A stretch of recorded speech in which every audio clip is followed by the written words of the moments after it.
Masthishka Maranam is about capitalism encroaching into personal spaces. Masthishka Maranam is about questioning our reality, and also Masthishka Maranam is about നമ്മുടെ ഒരു product push ചെയ്യുന്ന ഒരു എൻവയോൺമെൻറ്റിൽ ഒരു human സിസ്റ്റവും human തോട്ടും ഒക്കെ എങ്ങനെ പോകും എന്നുള്ളതിൻ്റെ ഒരു സെറ്റൈറിക്കൽ അപ്രോച്ചാണ്. മസ്തിഷ്ക മരണം എനിക്ക് തോന്നുന്നു സംഘർഷഘടനയുടെ ഒക്കെ ഒരു പോസ്റ്റ് പ്രൊഡക്ഷൻ ടൈമിലൊക്കെയാണ് കൃഷാന്ത് ആദ്യം ഇതിൻ്റെ ഒരു ലൈൻ പറയുന്നത്. അപ്പോൾ തൊട്ട് ഭയങ്കര എക്സൈറ്റ്മെൻ്റ് ആയിരുന്നു, കൗതുകം ഉണ്ടായിരുന്നു, ഇത് എങ്ങനെയായിരിക്കും നമ്മളിത് ചെയ്യാന്നൊക്കെയുള്ള കുറേ എക്സൈറ്റ്മെൻറ്റുകൾ ഉണ്ടായിരുന്നു. ഓൾ ടുഗദർ ഇതിൻ്റെ അകത്ത് ഒരു തിയേറ്റർ ഉണ്ട്. ഇതിൻ്റെ അകത്ത് ഇതൊരു സിംഗിൾ സ്പേസ് ചേംബർ ഡ്രാമയുടെ സ്വഭാവം ഉള്ളതാണ്. അപ്പോൾ ഞാനിത് ആദ്യം റൈറ്റ് ചെയ്യുമ്പോഴത്തേക്ക് ഇതൊരു നാടകം പോലെ തന്നെ റൈറ്റ് ചെയ്ത്, അതായത് ഒരു പ്ലാറ്റ്ഫോം തന്നെ മൂന്നായിട്ട് ഡിവൈഡ് ചെയ്തിട്ട് ഒരു സൈഡിൽ ലൈറ്റ് വരുമ്പോഴത്തേക്കും നമുക്ക് ബിമൽസ് റൂമും, വേറെ സൈഡിൽ ലൈറ്റ് വരുമ്പോൾ കോർട്ടും, വേറെ സൈഡിൽ ലൈറ്റ് വരുമ്പോഴത്തേക്കും ബാക്കിയുള്ള എൻവയോൺമെൻറ്റ്സ്, അങ്ങനെ 3 സ്പേസുകളും തമ്മിൽ ഒരു പ്ലേ പോലെയൊക്കെയാണ് ഞാൻ എഴുതി തുടങ്ങിയത്. അപ്പോൾ അങ്ങനത്തെ ആ ഒരു പ്ലേ നേച്ചർ ഇതിൻ്റെ എപ്പോഴും ഉണ്ട്. അതുപോലെ തന്നെ ബോർഡർ ലൈൻ ഓഫ് റിയാലിറ്റിയും കോമിക് ബുക്കും പെർഫോമൻസസ് ചില ആൾക്കാർ ഭയങ്കര റിയലിസ്റ്റിക്കും, ചില ആൾക്കാർ എക്സാജറേറ്റഡ് വരുന്ന സ്ഥലത്ത് നിന്ന് പെട്ടെന്ന് റിയലിസത്തിലോട്ട് പോകുന്നൊക്കെ ഒരു സ്റ്റൈല് എനിക്ക് ഓട്ടോമാറ്റിക്കലി ഞാൻ വീണ്ടും വീണ്ടും ചെയ്യുമ്പോഴത്തേക്കും വരുന്നുണ്ട്. അത് കുറച്ച് പേർക്ക് അത് അരോചകമാണെങ്കിലും എനിക്കത് സിനിമയുടെ മീഡിയത്തിലെ ഒരു റിയലിസം എന്ന് പറയുന്ന സാധനത്തിന് ഒരു സ്റ്റെപ്പോടെ നമുക്ക് പുഷ് ചെയ്യാൻ പറ്റുന്ന ഒരു തോന്നൽ എപ്പോഴും ഇടയ്ക്കിടയ്ക്ക് വരാറുണ്ട്. അപ്പോൾ ഞാൻ ആ ഒരു സാട്രിക്കൽ കൊറിയോഗ്രാഫ്ഡ് റിയലിസം എപ്പോഴും എക്സ്പ്ലോർ ചെയ്യും. അപ്പോൾ അത് ഇതിൻ്റെ അകത്ത് പുരുഷപ്രയത്തിൻ്റെ അത്രയോ നാലര സംഘത്തിൻ്റെ അത്രയോ ചെയ്യാൻ പറ്റില്ല. കാരണം ഇത് environment itself is actually highly extrapolated. അപ്പോൾ അത് കാരണം ആ എൻവയോൺമെൻറ്റ് അത്ര പൊളേറ്റഡ് ആയതുകൊണ്ട് ആൾക്കാരെ ബിഹേവിയർലി അങ്ങനെ ആക്കാൻ പറ്റില്ലെങ്കിലും കുറച്ച് ആർട്ടിസ്റ്റുകളുടെ അടുത്ത് അത് ട്രൈ ചെയ്യാൻ പറ്റി. ക്യാരക്ടറിൻ്റെ വേൾഡ് ബിൽഡ് ചെയ്യാനായിട്ട് 15ഓളം കോസ്റ്റ്യൂംസ് നമ്മളിതിൽ സ്റ്റൈൽ ചെയ്തിട്ടുണ്ട്. Futuristic style, contemporary styles, desi styles, avant-garde costumes and wonder woman styles, അങ്ങനെ പല ടൈപ്പ് നമ്മൾ കോസ്റ്റ്യൂംസ് സ്റ്റൈൽ ചെയ്തിരുന്നു. കൂടാതെ കൃഷാന്ത് എനിക്ക് റെഫറൻസ് ആയിട്ട് തന്നിരുന്ന lady Gaga style of costumes ചെയ്യാൻ വേണ്ടിയിട്ടായിരുന്നു. അതുപോലെയല്ല, എന്നാലും നമ്മൾ ഏകദേശം അതുപോലെയൊക്കെ ചെയ്യാൻ ട്രൈ ചെയ്തിട്ടുണ്ട്. പിന്നെ നമ്മൾ ഒരുപാട് പ്രിപ്പറേഷൻസ്, ഈവൻ പ്രീ പ്രൊഡക്ഷനൊക്കെ തുടങ്ങുന്നതിന് മുമ്പേ എൻ്റേതായിട്ടുള്ള പ്രിപ്പറേഷൻസും കാര്യങ്ങളൊക്കെ ഞാൻ നോക്കുമായിരുന്നു. റിസർച്ചുകൾ, ഫോട്ടോസ് ആണെങ്കിലും അതിൻ്റെ ലുക്സ്, കളറ്, ലെൻസ്, ക്യാമറ, ഇങ്ങനെ കുറേ കാര്യങ്ങൾ ഒരുപാട് സ്റ്റഡി ചെയ്തിട്ടുണ്ടായിരുന്നു. അത് കഴിഞ്ഞിട്ട് ഈ മെറ്റീരിയൽസ് വെച്ചിട്ട് ഒരു പ്രപ്പ് ബുക്ക് ഒരു ക്രിയേറ്റ് ചെയ്തു. അപ്പോൾ നമുക്ക് കുറച്ചും കൂടെ എങ്ങനെ ഇരിക്കണം ഇമേജ് എന്നുള്ളത് നമ്മുടെ ക്രൂ മെമ്പേഴ്സിനെയും മറ്റ് അസോസിയേറ്റ്സിനെയും എല്ലാവരെയും കമ്മ്യൂണിക്കേറ്റ് ചെയ്യാൻ വേണ്ടിയിട്ട് ഒരു ബുക്ക് പ്രിപ്പയർ ചെയ്തിട്ടാണ് ഇതിൻ്റെ പ്രീ പ്രൊഡക്ഷനിലോട്ടൊക്കെ കടക്കുന്നത്. ഇതെനിക്ക് ഭയങ്കര ചലഞ്ചിങ് ആയിട്ടൊരു ആയിരുന്നു. ബിക്കോസ് 2045 ആകുമ്പോൾ തന്നെ അതിൻ്റെ പ്രോപ്പർട്ടീസും കുറച്ചും കൂടെ ഫ്യൂച്ചറിസ്റ്റിക് ആയിരിക്കുന്നത് കൊണ്ട് തന്നെ നമുക്കത് ക്രിയേറ്റ് ചെയ്യാനേ പറ്റുള്ളൂ. ഇപ്പോൾ അതിൻ്റെ അകത്ത് യൂസ് ചെയ്തേക്കുന്ന ഗൺസ് ആയാൽ പോലും, അതിനകത്ത് യൂസ് ചെയ്തേക്കുന്ന ഹെഡ് ഗിയേഴ്സ് ആയാൽ പോലും നമുക്കത് മേക്ക് ചെയ്യാനേ പറ്റുണ്ടായിരുന്നുള്ളൂ.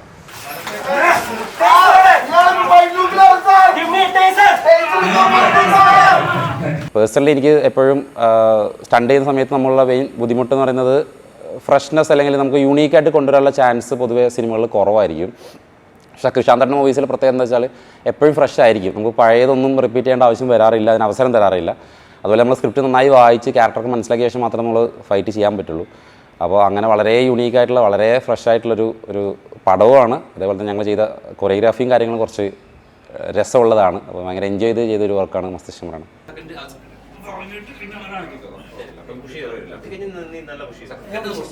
മസ്തിഷ്ക മരണം എനിക്കൊരു 4-5 ഇയേഴ്സ് മുമ്പ് തോന്നിയ ഒരു ഐഡിയ ആണ്.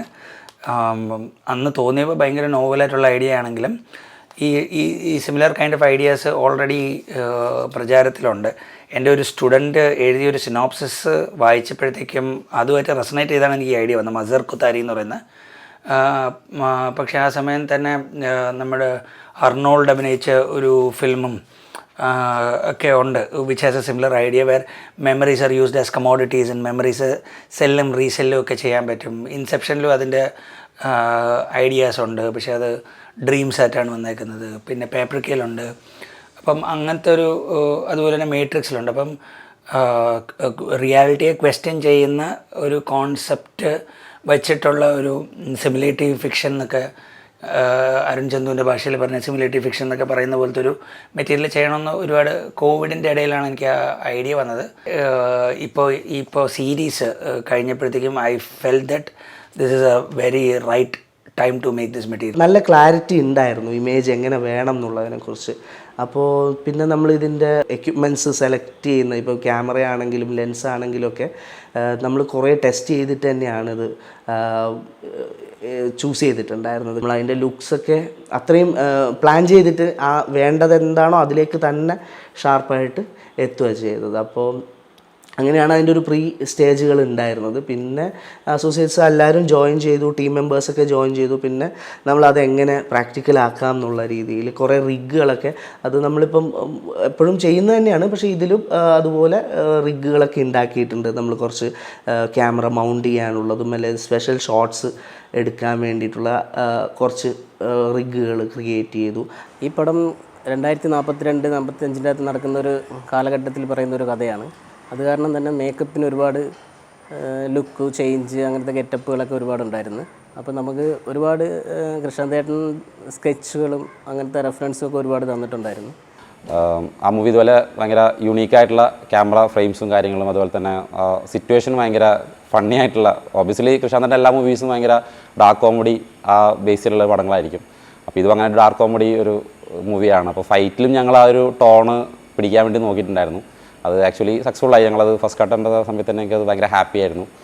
ലെൻസിങ്ങിലാണെങ്കിലും സിനിമാറ്റോഗ്രാഫിയിലൊക്കെ ഈ എറേഴ്സ് ഒരുപാട് കൊണ്ടുവരാൻ നോക്കിയിട്ടുണ്ട്. നമ്മളെപ്പോഴും അവോയ്ഡ് ചെയ്തുകൊണ്ടിരിക്കുന്ന എറേഴ്സുകൾ, ഇപ്പം ഗ്ലെയർ ആണെങ്കിലും ഗ്ലിച്ച് ആണെങ്കിലും അല്ലെങ്കിൽ ഇപ്പം സോഫ്റ്റ്നെസ് ആണെങ്കിലും ബ്ലറാണെങ്കിൽ ഇത്തരം സാധനങ്ങൾ ഇപ്പോൾ ഒരു ഫോക്കസ് ഔട്ടായി കിടക്കുന്ന ഒരു ഷോട്ടൊക്കെ നമ്മൾ ഈ സിനിമയിൽ ചിലപ്പോൾ യൂസ് ചെയ്യും എന്നുള്ള രീതിയിലൊക്കെ ആയിരുന്നു. ഇതിൻ്റെ ഒരു പ്രിപ്പറേഷനിൽ തന്നെ നമ്മൾ ചെക്ക് ലിസ്റ്റ് അല്ലെങ്കിൽ എന്താ പറയുക അത് പ്രിപ്പയർ ചെയ്തിട്ടുണ്ട്, അങ്ങനെയായിരുന്നു. അപ്പോൾ നമുക്ക് ആ എറേഴ്സ് ഇമ്പോർട്ടൻ്റ് ആയിരുന്നു. അപ്പോൾ നമ്മുടെ ഒരു വിഷ്വൽ ഡിസൈനിൽ തന്നെ എറേഴ്സ് ഉണ്ട്.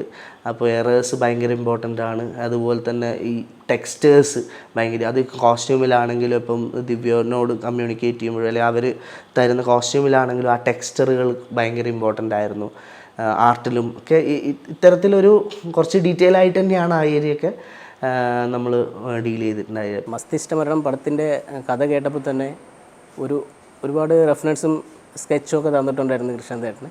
അതിൽ നമുക്ക് എല്ലാ ആർട്ടിസ്റ്റിനും എല്ലാവർക്കും ഡിഫറെൻറ്റ് ഗെറ്റപ്പും ലുക്കും സ്റ്റൈൽസും അങ്ങനത്തെ കുറേ കാര്യങ്ങൾ പറഞ്ഞിട്ടുണ്ടായിരുന്നു.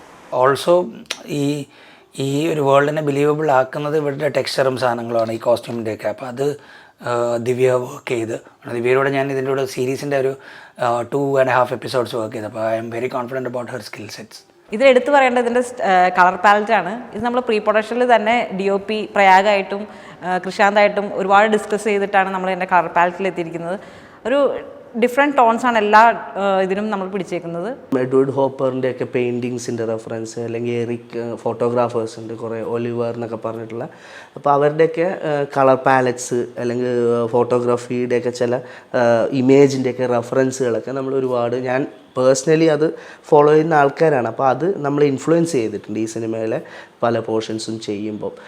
പിന്നെ അപ്പോൾ അത് ക്രിയേറ്റ് ചെയ്യാൻ വേണ്ടി അത്തരത്തിലുള്ള ലൈറ്റുകൾ, ഇപ്പം കോസ്റ്റ്യൂം, ലൈറ്റുള്ള കോസ്റ്റ്യൂം അല്ലെങ്കിൽ ആർട്ടിലാണെങ്കിലും നമ്മൾ പ്രാക്ടിക്കൽ ലൈറ്റ്സുകളൊക്കെ ക്രിയേറ്റ് ചെയ്യാൻ വേണ്ടി ചില ഡിഫ്യൂഷൻസും പരിപാടികളൊക്കെ വെച്ചിട്ട് തുണിയൊക്കെ വെച്ചിട്ടുള്ള കുറച്ച് അങ്ങനെയൊക്കെ കുറേ എക്സ്പെരിമെൻറ്റ്സ് ആ സൈഡിലൊക്കെ നമ്മൾ ചെയ്തിട്ടുണ്ടായിരുന്നു. പ്രീ പ്രൊഡക്ഷൻ എനിക്ക് കുറച്ച് സമയം കിട്ടിയിട്ടുള്ളെങ്കിൽ പോലും അതിൻ്റെ അകത്ത് നിന്നുകൊണ്ട് എങ്ങനെ ബെറ്ററാക്കാമെന്നാണ് നമ്മൾ നോക്കിക്കൊണ്ടിരുന്നത്. അതിന് എൻ്റെ കൂടെ നിന്നവർ ഒത്തിരി സഹായിച്ചിട്ടുണ്ട്. ഇപ്പം നിതിൻ ചേട്ടൻ, ആനന്ദൊക്കെ നമുക്ക് ഡിസൈനിങ്ങിലൊക്കെ ഒത്തിരി ഹെൽപ്പ് ചെയ്തിട്ടുണ്ട്. നിതിൻ ചേട്ടൻ, പിന്നെ ശരത്ത് ആക്ച്വലി ഡെമ്മി ആർട്ടിസ്റ്റാണ്. അവൻ ഡെമ്മീസ് ക്രിയേറ്റ് ചെയ്യുന്ന ഒരു ആർട്ടിസ്റ്റാണ്. അവനാണ് ഇതിൻ്റെ അകത്ത് മെയിൻ നമ്മുടെ പ്രോപ്സൊക്കെ മേക്ക് ചെയ്യുന്നതിൽ നമ്മുടെ കൂടെ ഉണ്ടായിരുന്നത്. നമ്മൾ ഡിസൈൻ വരച്ച് കൊടുക്കുമെങ്കിൽ പോലും അതിൻ്റെ അകത്തുള്ള അതിനെ റിയാലിറ്റിയിലേക്ക് കൊണ്ടുവരുമ്പോൾ, കാരണം ഇതെങ്ങനെ ചെയ്യാം എന്ന് നമ്മൾ പ്ലാൻ ചെയ്യുമ്പോൾ ഈ സ്ക്രാപ്പിൽ നിന്ന് ഈ സാധനം എങ്ങനെ എടുത്തിട്ട് ഇതിനെ അങ്ങനെ, ഇപ്പോൾ ഒരു ഹെഡ് ഗിയർ ഉണ്ട് ഇതിനകത്ത്. ആ ഹെഡ് ഗിയർ എനിക്ക് തന്ന റെഫറൻസ് ഭയങ്കര വലിയ റെഫറൻസാണ്. പക്ഷേ അതിനെ സ്ക്രാപ്പിൽ നിന്ന് എടുത്ത് നമ്മൾ എങ്ങനെ ക്രിയേറ്റ് ചെയ്യും എന്നുള്ളതിൽ നമ്മൾ വിജയിച്ചിട്ടുണ്ട്. കാരണം ആ സീൻ കാണുമ്പോൾ അറിയാം. ബാദ്ദബിൽ രജിഷ വിജയൻ കിടന്നിട്ട് ഒരു ഗെയിം കളിക്കുന്നൊരു സീനുണ്ട്. അപ്പം അതിൻ്റെ അകത്തെ ഹെഡ് ഗിയർ കണ്ടാൽ നമുക്കറിയാം. കാരണം അത് നമ്മൾ യൂസ് ചെയ്തേക്കുന്നത് ബട്ടൺസാണ്. ബട്ടൺസിൻ്റെ അകത്ത് നമ്മൾ LED ബൾബ് കൊടുത്തിട്ട് ആണ് നമ്മൾ ഹെഡ് ഗിയർ ക്രിയേറ്റ് ചെയ്തേക്കുന്നത്. ഇതിൻ്റെ അകത്ത് കുറച്ച് മീഡിയ സീക്വൻസ് ഉണ്ട്. മീഡിയ സീക്വൻസിനകത്ത് മീഡിയ പീപ്പിൾസൊക്കെ വരുന്നത് വന്നിട്ട് ഒരു ഫേസ് പെയിൻറ്റിങ്, അതായത് ഡ്രോയിങ്, സ്കെച്ച്, അങ്ങനത്തെ പരിപാടിയൊക്കെയാണ്. അങ്ങനത്തെ ലുക്കിലൊക്കെ നമ്മൾ അങ്ങനത്തെ കുറേ ഡ്രോയിങ് പരിപാടിയൊക്കെ ചെയ്തിട്ടുണ്ട് മേക്കപ്പിൽ കൂടെ. ഇത് ഫ്യൂച്ചറിസ്റ്റിക് മൂവിയാണ്. ഒരു 2040 കാലഘട്ടത്തിൽ നടക്കുന്ന മൂവിയാണ്. അപ്പോൾ അതുകൊണ്ട് തന്നെ അതിൻ്റെ സറൗണ്ടിങ്ങും അതിൻ്റെ സെറ്റപ്പും എല്ലാം ഭയങ്കര ഡിഫറൻ്റ് ആണ്. നമ്മൾ സാധാരണ ഫൈറ്റ് ചെയ്യുന്നതല്ലായിരുന്നു. അതുപോലെ തന്നിരിക്കുന്ന നമുക്ക് മെയിനായിട്ട് 2 ഫൈറ്റ്സാണ് മെയിനായിട്ട് ഉണ്ടായിരുന്നത്. അപ്പോൾ അതിലൊരു ഫൈറ്റ് എന്ന് പറയുന്നത് രജിഷ വിജയനായിട്ടുള്ള ഒരു കോമ്പിനേഷനാണ്. അപ്പോൾ നമുക്കതിൽ ഞങ്ങൾക്ക് ആഗ്രഹം ഉണ്ടായിരുന്നത് രജിഷയെ കൊണ്ട് തന്നെ അത് ഡ്യൂപ്പൊന്നും ഇല്ലാതെ ഫുൾ ഓഫ് ചെയ്യണമെന്നുണ്ടായിരുന്നു. ദെൻ ഞങ്ങൾ ട്രെയിൻ ചെയ്യിച്ചു രജിഷയെ. രജിഷ നന്നായി ചെയ്തു. അത് രജിഷ ഡ്യൂപ്പില്ലാതെ തന്നെ നമുക്കത് ആക്ച്വലി ഫുൾ ഓഫ് ചെയ്യാൻ പറ്റി. അതൊരു മാർഷൽ ആർട്ട് ബേസ്ഡ് ഒരു ഫൈറ്റ് ആയിരുന്നു. ഇതിൻ്റെ ഡയറക്ടർ കൃഷാന്ത് സാർ എനിക്ക് ഇതിൻ്റെ ആക്ച്വൽ ഫ്രെയിംസ് തരും. അത് ഇതാണ് നമ്മൾ ഇത്രയും ഏരിയയാണ് നമ്മൾ ഷൂട്ട് ചെയ്യാൻ പോകുന്നത്. അപ്പം ഓരോ ഷോർട്ട് ഡിവിഷൻസും നമുക്ക് തരും. അപ്പം ഈ ഏരിയയാണ് നമ്മൾ ഷൂട്ട് ചെയ്യാൻ പോകുന്നത്, അതിൻ്റെ കൗണ്ടർ ഇവിടെയാണ് ഷൂട്ട് ചെയ്യാൻ പോകുന്നത്. അപ്പം ഈ ഫ്രെയിമിനനുസരിച്ച് മാത്രം നമ്മൾ ആർട്ട് ചെയ്യും. അപ്പോൾ ആ ഫ്രെയിമിൻ്റെ അകത്ത് മാത്രമേ നിൽക്കുകയുള്ളൂ. കാരണം ഒരു ഏരിയ മൊത്തത്തിൽ ആർട്ട് ചെയ്യുന്നതിന് പകരം ആ ഫ്രെയിം മാത്രം നമ്മൾ ആർട്ട് ചെയ്തിരിക്കും. Collaborating with artist has always been fun. അപ്പോൾ ആർട്ടിസ്റ്റിനെ ഒരു ടൂളായിട്ട് യൂസ് ചെയ്യുന്നതിൻ്റെ കൂടെ തന്നെ ആർട്ടിസ്റ്റിൻ്റെ കോൺട്രിബ്യൂഷൻസ് ഭയങ്കര ഇൻട്രസ്റ്റിംഗ് ആണെങ്കിൽ I get very excited and I take a step back and try to see how the material has evolved. Material ആർട്ടിസ്റ്റിൻ്റെ കോൺട്രിബ്യൂഷനും കൂടെ ചേർന്ന് ഇവോൾവ് ആവുന്നത് പ്രോസസ്സ് ഇപ്പോൾ ഭയങ്കര കിക്കുള്ളൊരു പ്രോസസ്സാണ്.